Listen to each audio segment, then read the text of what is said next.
Welcome into New York City and Writer's Block on the one-year anniversary of CBS Sports HQ, your home for streaming sports. We're going to celebrate with a great show from the Alliance of American Football. Trent Richardson's going to be on the program. We're going to hit a bunch of topics and go inside the numbers on a remarkable streak by the Beard that came to an end last night. That and much more on our one-year anniversary begins right now.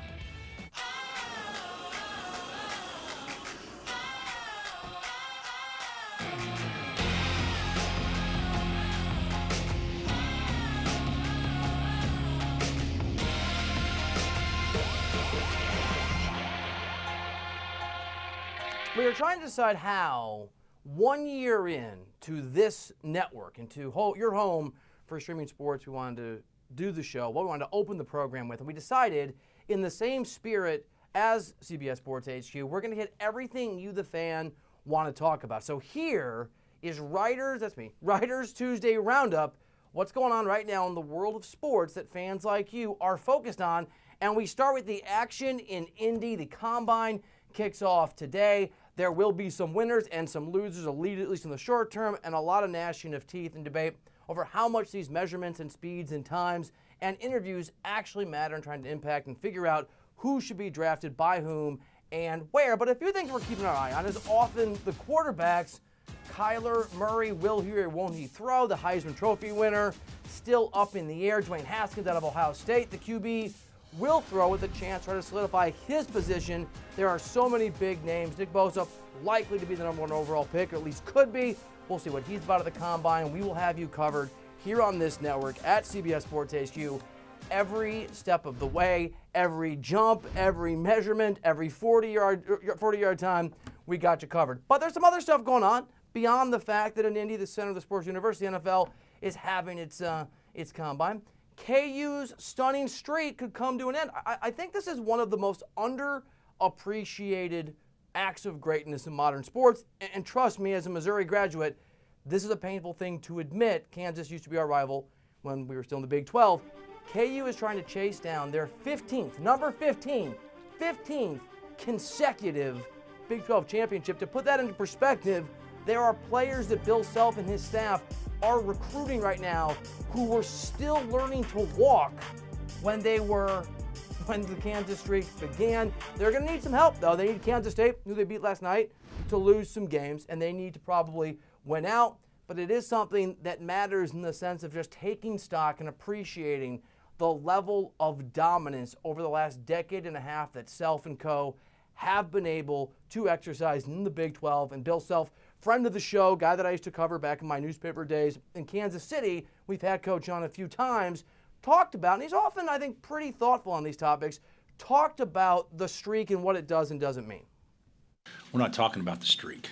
We're talking about this team trying to win the league. And obviously we got to have some good things happen, and then there's no margin for error with us any longer. So we know that, but I'd rather at least be in the game than not in the game.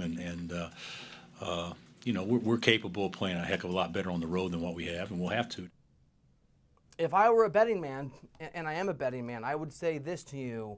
If you can get a good number on Kansas winning the Big 12, I wouldn't discount that being an interesting way to earn a little extra cash.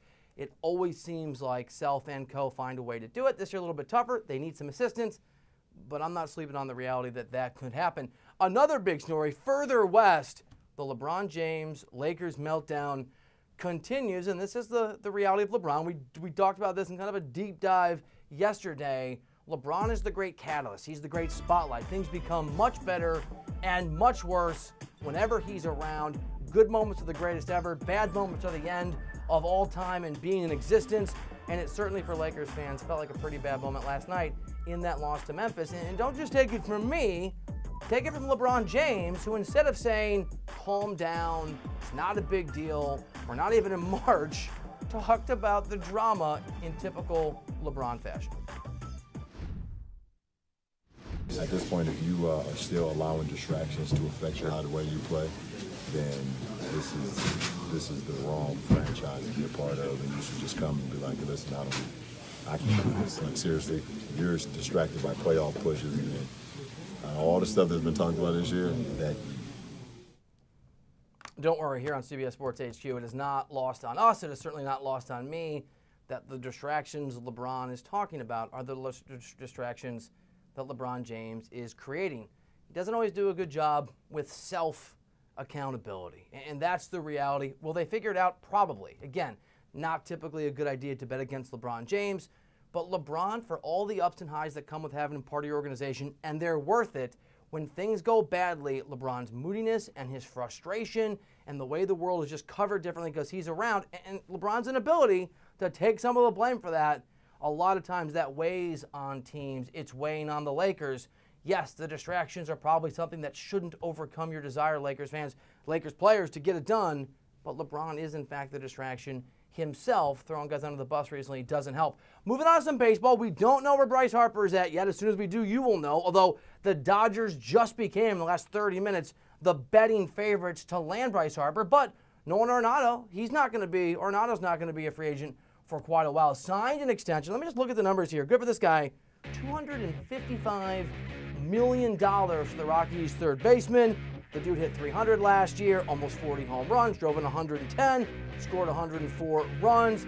He's an absolute stud. So for all the frustration that big-time names are still looking for jobs in free agency with spring training well underway, Arenado's a guy who won't have to worry about that for a while. An extension with Colorado.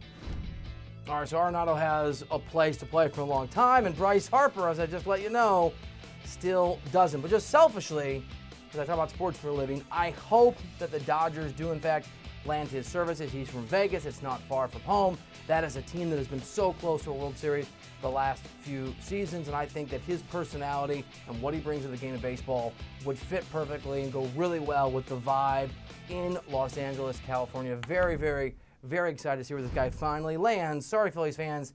He must really not like Philly since he still doesn't want to play there. And before we move on to Trent Richardson and the rest of the show, there are some great games on tap tonight. Celtics at Raptors is one of them. Raptors, I think, generally considered the second best team in the Eastern Conference. For me, it's still Milwaukee number one.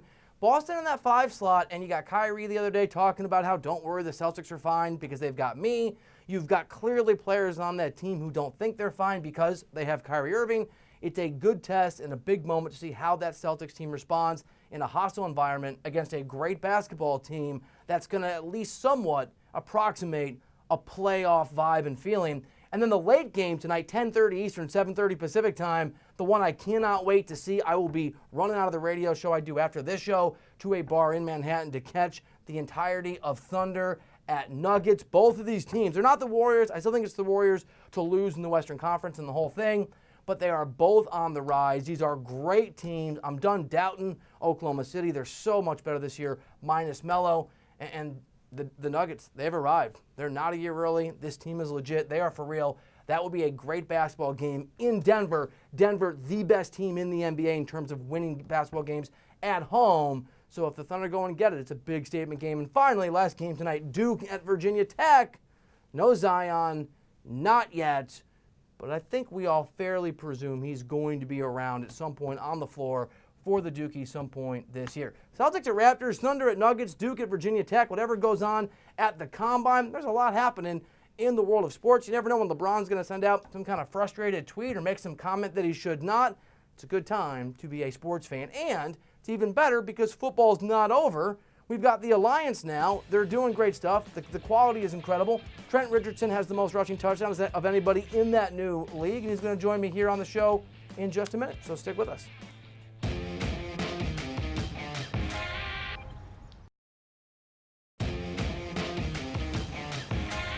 All right, welcome back into the show. Writer's Block from New York City. I'm your host, Bill Reiter, and one of the things we've been really excited about here at the network is the fact we still have football in February and beyond. That's thanks to the Alliance, and I'm thrilled now to be joined by Trent Richardson, running back for the Birmingham Iron. Trent, thanks so much for making time for us, man. Oh, man, appreciate y'all for having me, man. Thank you very much. So congrats on your success in the Alliance. You lead the league in rushing touchdowns. And I just want to ask you about your journey and how you got here. We know first-round pick for you, third overall pick to the Browns, played for several NFL teams, went to the CFL. What was it that drove you to come back and say, you know what, I want to be part of the Alliance and I want to keep playing football as what I'm doing with my life? Man, the biggest thing for me, man, was my kids. One day I was, actually training with my son, and he had asked me a question. He was like, "Dad, when I'm gonna be able to see you play football?" And I didn't realize that my son actually never got to see me play football. He was so young when he couldn't remember, or he was just a baby when I, was just coming into the league. And so, for me, man, my kids, drove me back to, want to be out there. And, I never lost the confidence of, being a, football player, and doing what I love to do the best, and being great at it. And so, but, having my kids around, gave me that extra push. What's the best moment you've had with your kids in terms of playing football and the reality that they're now getting to experience this with you? Really the best moments is, before the game, and after the game for, win, lose, or draw. I'm gonna always have my kids there to smile at me and to let me know that, I'm their superhero, I'm their Superman, and they're proud of me. And to enjoy this moment with them, my girls are older now, they're 12 and 10, of course they've been around and they, they understand it. But to have, all my kids, just to see me and they're happy for me and, to send them with back to their school, something to talk about and something to smile about. It makes me proud as a dad and as a father. It's interesting. 2 years away from anything is a long time. It's a lot of time. It's a huge gulf in football. How long did it take you as you tried to get into shape, as you got into shape, as you got back into competition, before you felt like, okay, I'm going to be able to be the player that I want to be? Well, I really never stopped training. I was training every day down here in Birmingham, in Bessemer with Mike McCoy at the Warehouse Performance. And so, man, he stayed on me, man. And he was like, you never know when you can get that phone call. And so me, like I said, me working out every day. And, at the time my son was in the school, he was only 4 years old. And he was training me every morning and, training me every afternoon. And it's something that he actually wanted to do. And so everything I did, he did. And so when I finally got that phone call, I actually went down to Coach Saban. And we was talking, about, getting back into the league and stuff like that. He was like, they're actually starting a new league. And Coach Joe Pendress, he's going to be the GM. And so right then it hit me right there, like I need to, give it a shot and, here's the opportunity for me. And so I appreciate the Alliance for doing what they did for me. This past week in your win over the Legends, you rushed for 3 touchdowns. The last time you did that was back in 2011 when you were playing for a guy named Nick Saban at Alabama. I think the game was against Ole Miss. What was that like? You get that third one in 2019. What's that feeling like? Like, walk us through what that felt like to get a trifecta again. Oh man, it was just a moment that you enjoy, with your teammates, man, because those guys deserve it, more than anything, because them guys really actually grind, especially our defense. Our defense is one of, the hardest defense out there, and I think they can play with anybody. For our offense, man, it's have been, some hard nosed, playing smash mouth football for us. And so being able to enjoy that with my team, it was much bigger, than it was, just to say, I scored 3 touchdowns. And so just enjoying that moment with our offensive line, with our quarterback, with our receivers, and our special teams doing a great job too, and our coaching staff, our whole coaching staff, and guys out there hungry. So, that meant a lot for our program, not just for, not just for me, man, just for our program. So it meant a lot to me, to share that moment with them. Before the season began, the Iron had the worst odds to win the AAF championship. Now you guys, I know it's early, but you guys are undefeated through the first 3 weeks. How much was that bulletin board material? How much was that discussed or not discussed as you guys got ready to show what you could do? Oh yeah, it was discussed, and it was a 15-1 odds. And so, we look at stuff like that, and we laugh at it, and we just call our shots on game day, and let them know that all the training we did, in the off season, all the training we did for training camp, and come together as a family. These group of guys here, everybody's hungry, everybody's getting paid the same, everybody's know what their common goal is, and and where they want to be. Of course, we want to make it to the big show one day, but our common goal is we got to make it to Vegas and do what we got to do there and win the whole thing. That's something that we said way early in camp. A lot of people wouldn't admit stuff like that or said, but on the record right now, man, I think that we're one of the best teams out there, and we're gonna do whatever we can to to make it to that big show.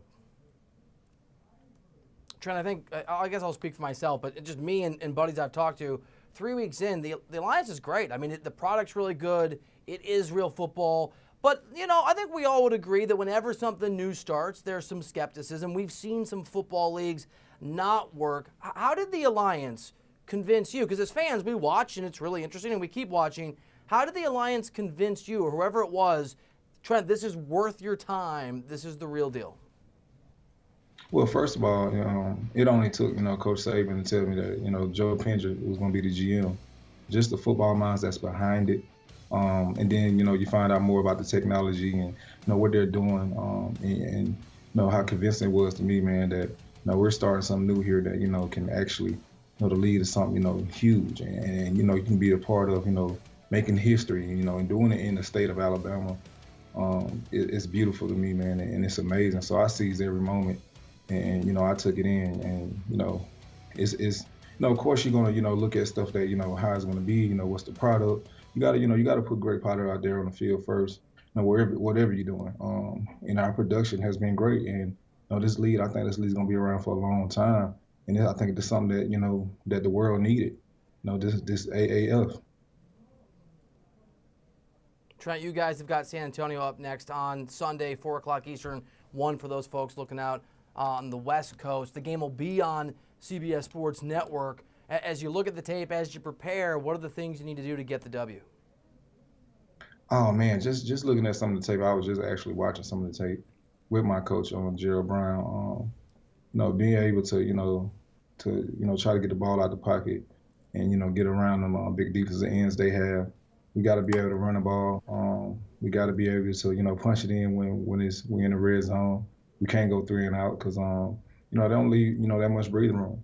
And I think that's, with having a defensive coach and, having a guy that, knows, offenses and defense, inside out, you got to work hard. And, down in the paint, you got to man up. NFL Combine begins this week. It begins today. You obviously went through that experience. You had a good experience. What advice, if you got a call from somebody who said, Trent, man, I'm nervous, it's going to affect the rest of my life, what's the advice you would offer that young player?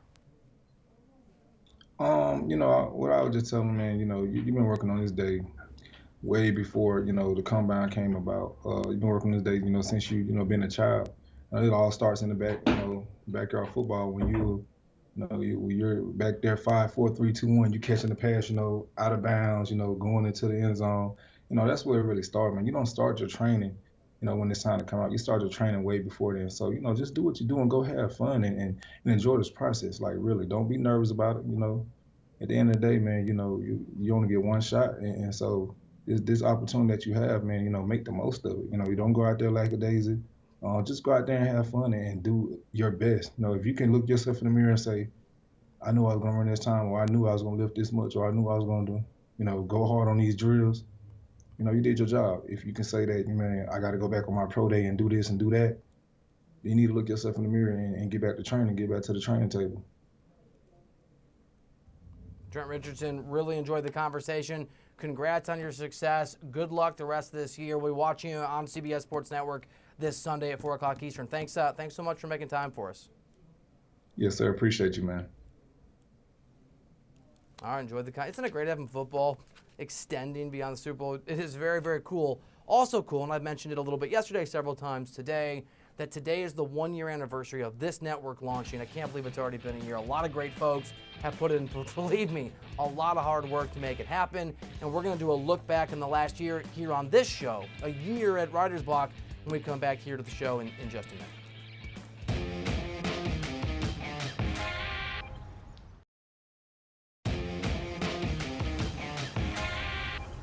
That streak was great, but I was just doing it because that's what we had to do in order to keep our heads above water.